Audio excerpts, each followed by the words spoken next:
नमस्कार, मी मुकुल आव्हाड आणि कॅमेरावर आहे जयेश पाटील. महा MTPमध्ये आपल्या सगळ्यांचं स्वागत.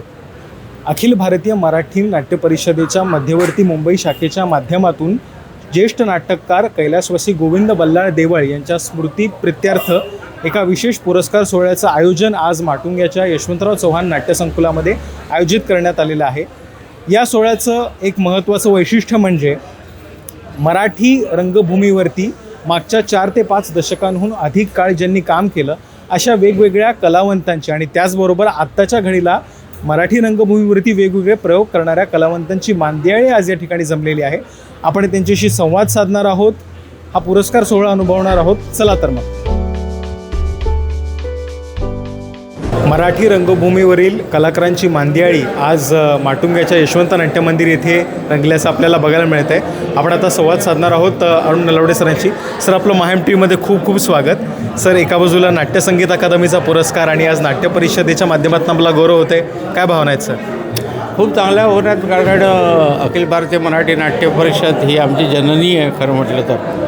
आणि कलावंतांना पुरस्कार देऊन दरवर्षी प्रोत्साहित करते. आज 14 जून म्हणजे रंगभूमी दिन आहे, तर त्यानिमित्तानं सगळे लोक आम्ही इथे जमलेलो आहोत. म्हणजे इथे भेटतात लोक, याचा मला जास्त आनंद आहे की सगळी माझ्याबरोबर पूर्वी कामं केलेली लोक, नवीन कामं केलेली लोक, आणि एक वातावरण सगळं नाट्यमय असतं आणि त्यामुळे मजा वाटते, खूप बरं वाटतं, समाधान वाटतं. आत्ताच्या युवकामध्ये प्रचंड एनर्जी आहे एकतर, म्हणून मला त्यांच्याबरोबर काम करायला आवडतं. ती एनर्जी मी घेतो.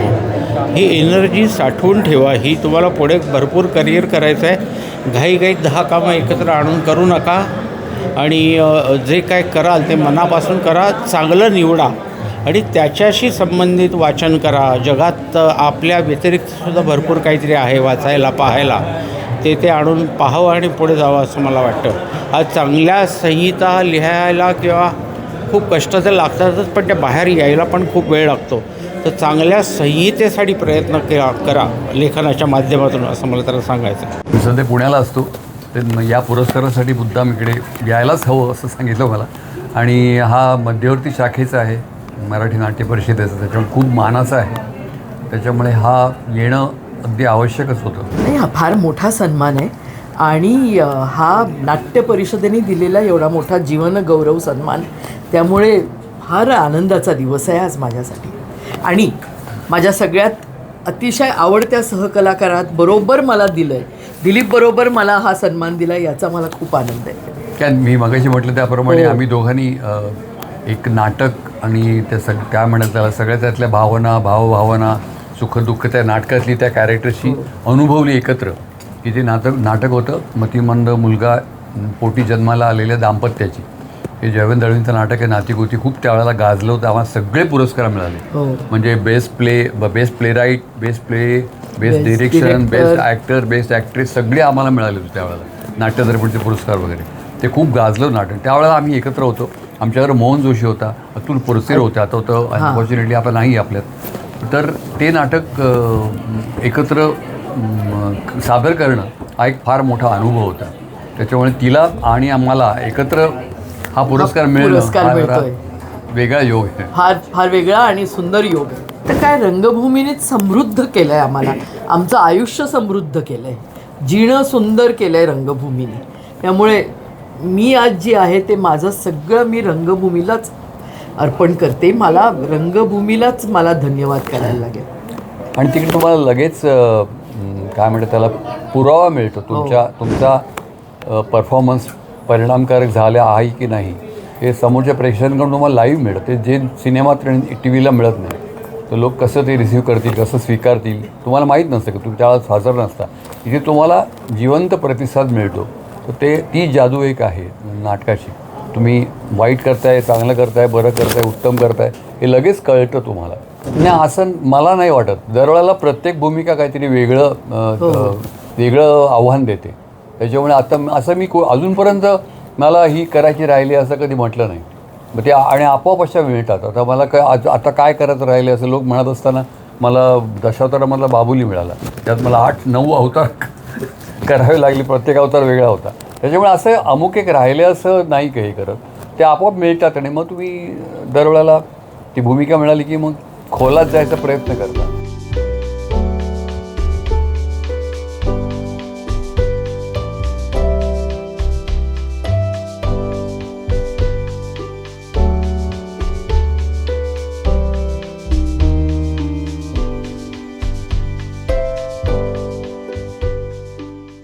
मराठी रंगभूमी असेल किंवा मराठी सिनेसृष्टी असेल, मागच्या 4 ते 5 दशकांहून अधिक काळ आपल्या अभिनयाने वेगळा ठसा उमटवणारे ज्येष्ठ अभिनेते, ज्येष्ठ दिग्दर्शक प्रमोद पवारजी आज आपल्यासोबत आहेत. आपण त्यांच्याशी संवाद साधणार आहोत. सर, महाएम टी व्हीमध्ये आपलं खूप खूप स्वागत. धन्यवाद. सर, सर्वप्रथम नाट्यसंगीत अकादमीच्या माध्यमातून जाहीर झालेला पुरस्कार आणि आता नाट्य परिषदेच्या माध्यमातून केला गेलेला सन्मान, काय भावना आहेत सर?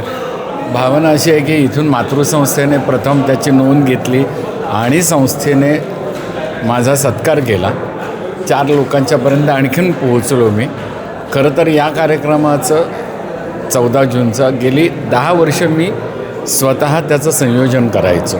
आता माझी भूमिका बदलली, मी वेगळ्याच खुर्चीत बसलेलो आहे एवढंच. पण आपलेच लोक आहेत आणि त्या लोकांनी केलेला सन्मान म्हणजे हा मराठी प्रेक्षकांनी केलेला सन्मान आहे असं मला वाटतं. आणि तो अत्यंत महत्त्वाचा अशासाठी की आपल्या कामाची पावती सगळीकडे पोहोचणं आणि त्या पोचल्यानंतर लोकांना ते कळणं आणि आपण नेमकं कशासाठी मिळालेलं आहे हे अजून लोकांना कळत नाही आहे. मी संगीत नाटकं जवळजवळ 15 संगीत नाटकं दिग्दर्शित केली. त्या दिग्दर्शित केलेल्या नाटकांचा लेखाजोखा त्यांच्यापर्यंत पोहोचला आणि मग मला माझी निवड झाली.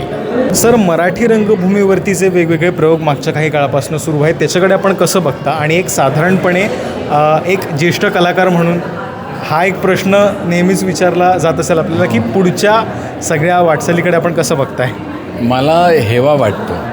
एकतर मी इतक्या लवकर का जन्माला आलो किंवा ह्या कॉम्पिटिशनच्या युगातल्या मुलांच्या बरोबर मला कॉम्पिटिशन करता येत नाही, त्याचं एक शल्य मनात येतं. म्हणजे कसं की ते मी ज्या पायरीवर उभा आहे तिथून आणखीन 10 पायऱ्या पुढे त्यांना तांत्रिक गोष्टी उपलब्ध आहेत आणि त्याचा ते वापर करायला लागलेले आहेत. आता जो नाटकाला आपण प्रयोग म्हणतो, ते प्रयोगाची शक्यता त्यांच्या हातात आता जास्त आहे आणि म्हणून मला त्यांचा हेवा वाटतो. ते प्रयोग करू शकतात, आम्हाला ते प्रयोग बघता येतात, हे आमचं नशीब आहे. आणि नाट्य परिषदेच्या माध्यमातून वेगवेगळ्या एकांकिका स्पर्धेच्या माध्यमातून त्यांना प्रोत्साहित करणं आणि त्यांचं काम बघणं हे आमचं कर्तव्य आहे.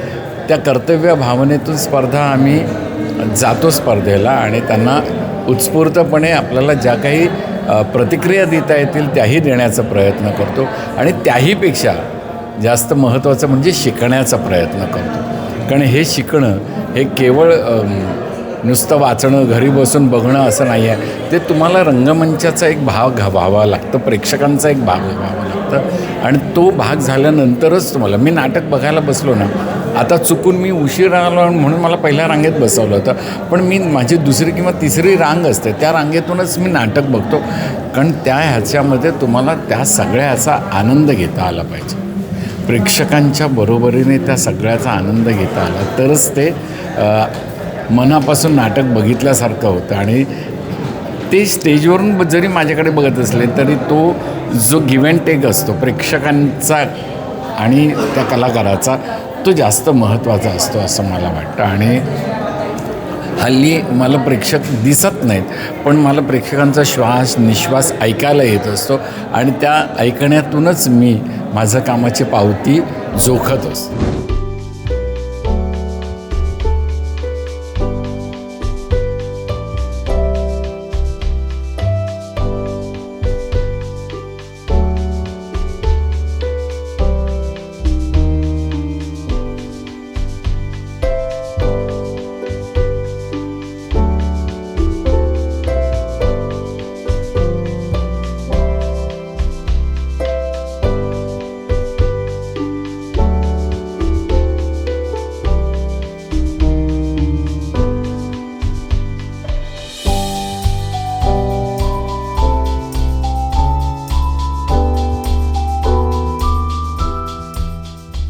टेलिव्हिजन सिरियल्स, सिनेमा इथपासून ते OTTच्या माध्यमातून आज मनोरंजनाचे विविध प्रकार आपल्याला उपलब्ध आहेत. मात्र कुठेतरी ज्या वेळेला एक कलाकार आपल्याला ओळखायचा असतो त्यावेळेला तो कलाकार रंगभूमीच्या माध्यमातूनच पूर्णपणे आपल्याला लक्षात येतो. मराठी रंगभूमीमध्ये मागच्या 100 वर्षांहून अधिक काळ अशी कलाकारांची एक समृद्ध फळी या मराठी रंगभूमीने आपल्या मनोरंजन क्षेत्राला दिली आहे. त्यातलंच एक आत्ताच्या घडीला असलेलं महत्त्वाचं नाव म्हणजे दिलीप प्रभावळकर सर आणि स्वाती चिटणीस मॅडम यांना इथे जीवनगौरव पुरस्कार देऊन त्यांचा सन्मान करण्यात आला. नाट्य परिषदेच्या माध्यमातून मागचा अनेक काळ मराठी रंगभूमीसाठी काम करणाऱ्या म्हणजे अगदी प्रायोगिक असेल किंवा व्यावसायिक रंगभूमीसाठी काम करणारे कलाकार असतील किंवा पडद्याच्या मागे राहून काम करणारे आर्टिस्ट असतील यांचा सन्मान आज या माध्यमातून केला गेला. आपल्याला हा सोहळा कसा वाटला, आपल्याला मान्यवरांचे मनोगत कसे वाटले हे मला कमेंट बॉक्समध्ये नक्की सांगा आणि बातम्यांच्या ताज्या अपडेटसाठी MahaMTVच्या यूट्यूब चॅनलला सबस्क्राईब करायला विसरू नका. धन्यवाद.